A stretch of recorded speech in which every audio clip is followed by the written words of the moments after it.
2 Korinthos 5-ാം അധ്യായം. ഞങ്ങൾ വസിക്കുന്ന ഭൗമിക ഭവനം നശിച്ചു പോകുമെങ്കിലും കരങ്ങളാൽ നിർമ്മിതമല്ലാത്തതും ശാശ്വതവും ദൈവത്തിൽ നിന്നുള്ളതുമായ സ്വർഗീയ ഭവനം ഞങ്ങൾക്കുണ്ടെന്ന് ഞങ്ങൾ അറിയുന്നു. വാസ്തവത്തിൽ ഞങ്ങൾ ഇവിടെ നെടുവീർപ്പിടുകയും സ്വർഗീയ വസതി ധരിക്കുവാൻ വെമ്പൽ കൊള്ളുകയുമാണ്. ഇത് ധരിക്കുമ്പോൾ ഞങ്ങൾ നഗ്നരായി കാണപ്പെടുകയില്ല. ഈ കൂടാരത്തിൽ ആയിരിക്കുമ്പോൾ തന്നെയും ഞങ്ങൾ ഉത്കണ്ഠാകുലരായി നെടുവീർപ്പിടുന്നു. മൃത്യു വശകമായത് ജീവനാൽ ഗ്രസിക്കപ്പെടേണ്ടതിന് പഴയത് മാറ്റിക്കളയാനല്ല, പുതിയത് ധരിക്കാനാണ് ഞങ്ങൾ ആഗ്രഹിക്കുന്നത്. ഈ ലക്ഷ്യത്തിനായി ഞങ്ങളെ ഒരുക്കിയത് ആത്മാവിനെ അച്ചാരമായി ഞങ്ങൾക്ക് നൽകിയ ദൈവമാണ്. ഞങ്ങൾക്ക് എല്ലായ്പ്പോഴും നല്ല ധൈര്യമുണ്ട്. ഞങ്ങൾ ശരീരത്തിൽ വസിക്കുന്നിടത്തോളം കാലം കർത്താവിൽ നിന്ന് അകലെയാണെന്ന് ഞങ്ങൾ അറിയുന്നു. എന്തെന്നാൽ ഞങ്ങൾ നയിക്കപ്പെടുന്നത് വിശ്വാസത്താലാണ്, കാഴ്ചയാലല്ല. ഞങ്ങൾക്ക് നല്ല ധൈര്യമുണ്ട്. ശരീരത്തിൽ നിന്ന് അകന്നിരിക്കാനും കർത്താവിനോട് അടുത്തിരിക്കാനും ഞങ്ങൾ ആഗ്രഹിക്കുന്നു. അടുത്തായാലും അകലെയായാലും അവിടുത്തെ പ്രസാദിപ്പിക്കുക എന്നതാണ് ഞങ്ങളുടെ ലക്ഷ്യം.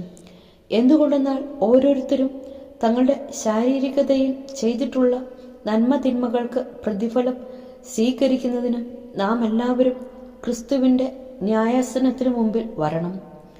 അനുരഞ്ജനത്തിൻ്റെ ശുശ്രൂഷ. കർത്താവിനെ ഭയമുള്ളതുകൊണ്ട് തന്നെയാണ് ഞങ്ങൾ ജനങ്ങളെ പ്രേരിപ്പിക്കുന്നത്. ഞങ്ങൾ എന്താണെന്ന് ദൈവത്തിനറിയാം. അത് നിങ്ങൾക്കും നന്നായി അറിയാമെന്ന് ഞാൻ വിശ്വസിക്കുന്നു. ഞങ്ങൾ വീണ്ടും ഞങ്ങളെ തന്നെ നിങ്ങളുടെ മുമ്പാകെ പുകഴ്ത്തുകയല്ല.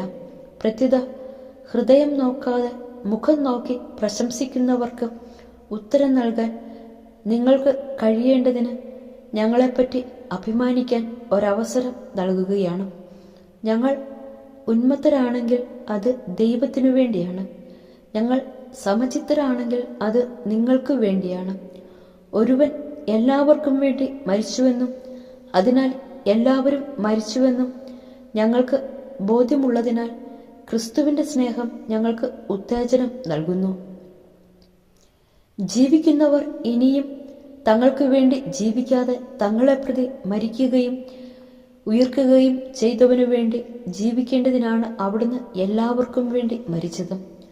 അതിനാൽ ഇപ്പോൾ മുതൽ ഞങ്ങൾ ആരെയും മാനുഷികമായ കാഴ്ചപ്പാടിൽ വീക്ഷിക്കുന്നില്ല.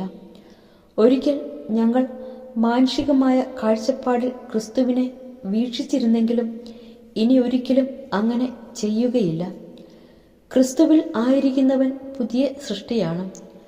പഴയത് കടന്നുപോയി, ഇതാ പുതിയത് വന്നു കഴിഞ്ഞു.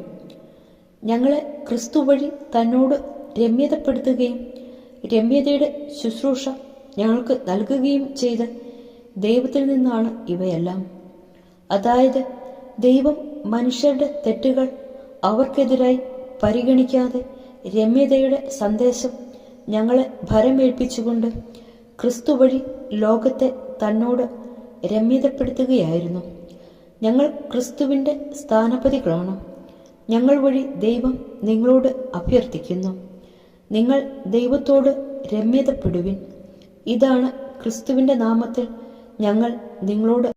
എന്തെന്നാൽ അവനിൽ നാം എല്ലാവരും ദൈവത്തിൻ്റെ നീതിയാകേണ്ടതിന് പാപം അറിയാത്തവനെ ദൈവം നമുക്ക് വേണ്ടി പാപമാക്കി.